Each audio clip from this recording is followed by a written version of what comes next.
What is going on, Panther Lair? We are talking about the Pittsburgh Panthers' home victory over the Boston College Eagles this past Saturday night on senior night.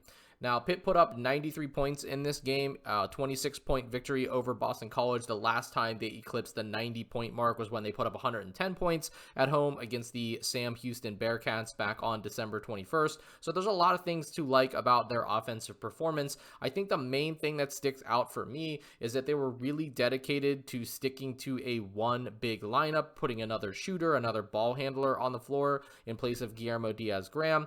And I think you could see the positive effects from that throughout the game. So I have three sequences for you guys. Going to detail out why I think that that's a change in the right direction. So this is pretty much right around the 15:30 mark, I think, or so in the second half. I don't know why, for whatever reason, the telecast just did not have the score box up here during this time.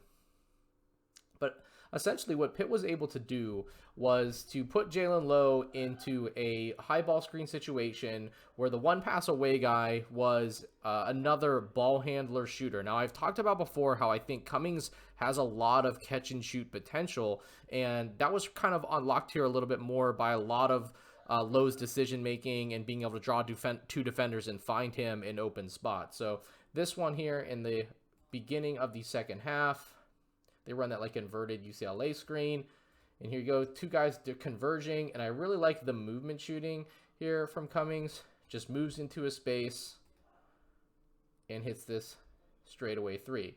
Now, Pitt would run this here. This is around obviously the 10-minute mark here in the second half. Pitt would kind of run this action a few times around this mark.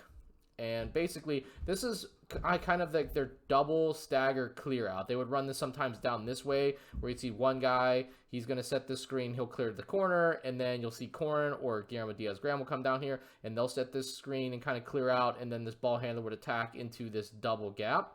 But in this instance, the second guy comes in from these staggers, does set these screens.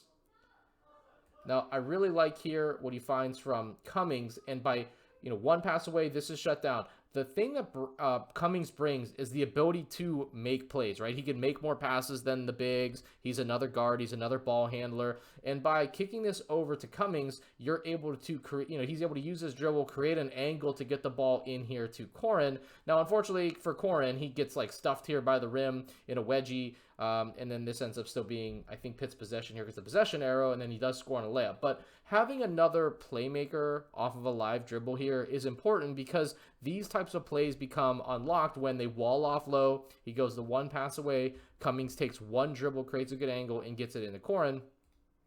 And you'll see the effects of that here just a little bit later. They run a similar look. This time it's going to be Ish Leggett, not Brandon Cummings. And he gets walled off again.